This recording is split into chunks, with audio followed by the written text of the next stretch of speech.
Okay అండి. So ఇక్కడ నేను హాఫ్ కిలో వరకు వంకాయలు అయితే తీసుకున్నాను అనమాట. సో ఇలాంటివి ఓకేనా. ఇప్పుడు వీటిని కట్ చేసుకుందాం. సో ఇది ఫ్రెష్గా లేదు. సో దీన్ని చూస్తున్నారు కదా, ఇలా కట్ చేసుకున్నాను. ఇప్పుడు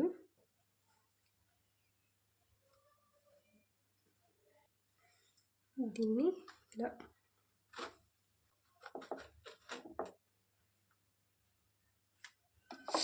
సో చూస్తున్నారు కదా, ఇలా అన్నీ ఇలానే కట్ చేసుకోవాలి ఓకేనా. సో ఇది పెద్దగా ఉంది కదండి, దానికని నేను ఇలా కట్ చేశాను అనమాట. ఇక్కడ చూడండి, పురుగు ఉంది కదా.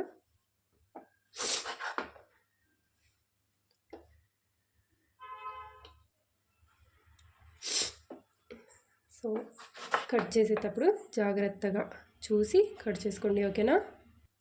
సో పెద్దగా ఉంటే ఒకటిలో 2 చేస్తున్నానండి. అదే ఇలా చిన్నగా ఉంటే మాత్రం ఒకటి ఇలా మధ్యలో కట్ పెట్టేస్తున్నాను అనమాట.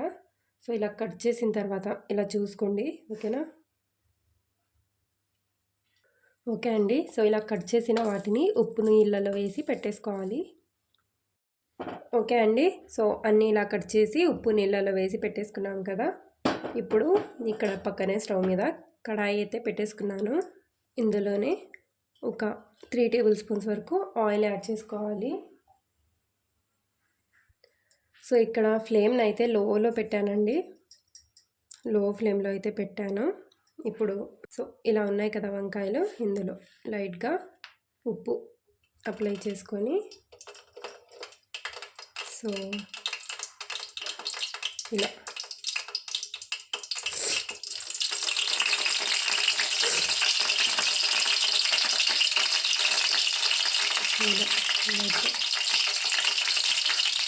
ఆయిల్లో వేసుకోవాలి. సో ఆయిల్ వేసిన వెంటనే నేను వంకాయల్లో ఉప్పు వేసాను అనమాట. ఆయిల్ని ఎక్కువగా హీట్ అవ్వనివ్వకండి. ఆయిల్ ఎక్కువ హీట్ అయితే మనం వంకాయలు వేసినప్పుడు చిట్లుతుందనమాట. సో జాగ్రత్తగా ఇంకా ఆయిల్ అసలు హీట్ కాకముందే కొద్దిగా ఉప్పు అందులో యాడ్ చేసుకొని వేసేసుకోండి నెమ్మదిగా.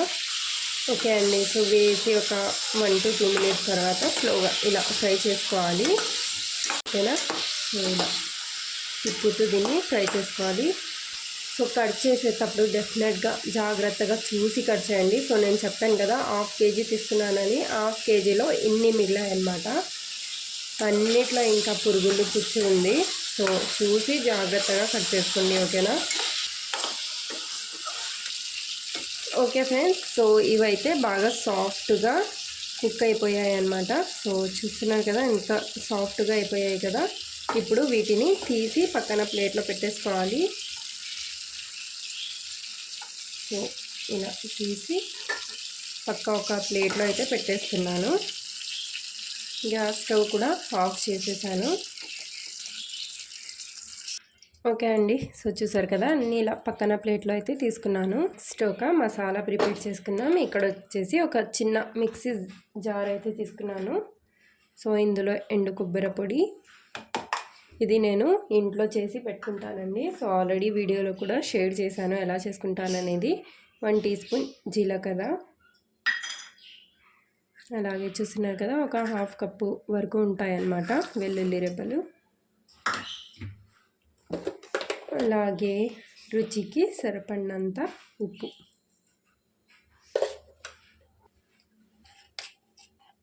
కొద్దిగా ఒక ½ టీ స్పూన్ పసుపు, కారం పొడి 1½ టీ స్పూన్, అలాగే 1 టీ స్పూన్ ధనియాలు. ఇప్పుడు వీటిని ఫైన్ పౌడర్లా గ్రైండ్ చేసుకోవాలి. ఓకే అండి. సో కాసేపు తర్వాత ఒక 5 minutes తర్వాత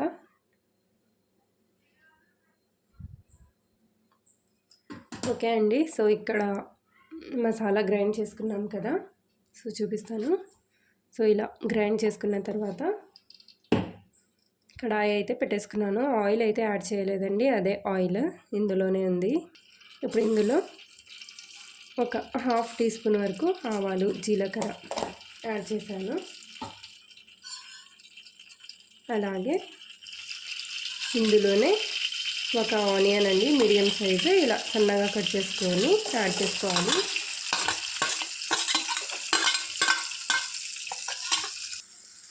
ఇందులోనే కొద్దిగా కరివేపాకు కూడా యాడ్ చేశాను. ఇప్పుడు ఇవి మంచి కలర్లో వచ్చేంత వరకు బాగా ఫ్రై చేసుకోవాలి. అంటే గోల్డెన్ బ్రౌన్ కలర్ వచ్చేంత వరకు ఫ్రై చేసుకోవాలి. సో మీరు కావాలంటే ఇప్పుడు మనం ఫ్రై చేసి పెట్టుకున్నాం కదండి వంకాయలు, సో దానిలో మనం గ్రైండ్ చేసి పెట్టుకున్న మసాలాని స్టఫ్ చేసుకోవచ్చు. బట్ నేనైతే ఇక్కడ స్టఫ్ చేయట్లేదు, డైరెక్ట్గానే యాడ్ చేస్తున్నాను. అలా అయినా ఇలా అయినా ఒకటే. సో ఇప్పుడు ఫ్రై చేసి పెట్టుకున్న ఆనియన్స్ యాడ్ చేసుకుందాం. ఇందులోనే గ్రైండ్ చేసి పెట్టుకున్నాం కదా మసాలా, ఇది కూడా యాడ్ చేసుకుందాం. సో చెప్పాను కదండి, కావాలంటే స్టఫ్ కూడా చేసుకోవచ్చు, ఇలా అయినా వేసుకోవచ్చు, రెండు ఒకటే. ఇంకా సో వేసుకొని స్లోగా దీన్ని బాగా ఈ మసాలా మొత్తం వంకాయలకు బాగా పట్టేలాగా మిక్స్ చేసుకోవాలి. ఓకేనా? ఇలా మిక్స్ చేసుకొని ఒక 4 to 5 minutes వరకు లో ఫ్లేమ్లో పెట్టేస్తే మన వంకాయ కారం రెడీ అయిపోతుంది. చాలా ఈజీ అండ్ చాలా సింపుల్ క్విక్ రెసిపీ అన్నమాట. ఓకేనా? చాలా టేస్టీగా ఉంటుంది. సో ఒకసారి డెఫినెట్గా ట్రై చేయండి. ఇప్పుడు ఇలా బాగా మిక్స్ చేసుకున్నాం కదా, సో ఇలానే మొత్తం ఇలా సో కవర్ చేసి ఒక 5 minutes వరకు లో ఫ్లేమ్లో పెట్టేస్తే రెడీ అయిపోతుంది.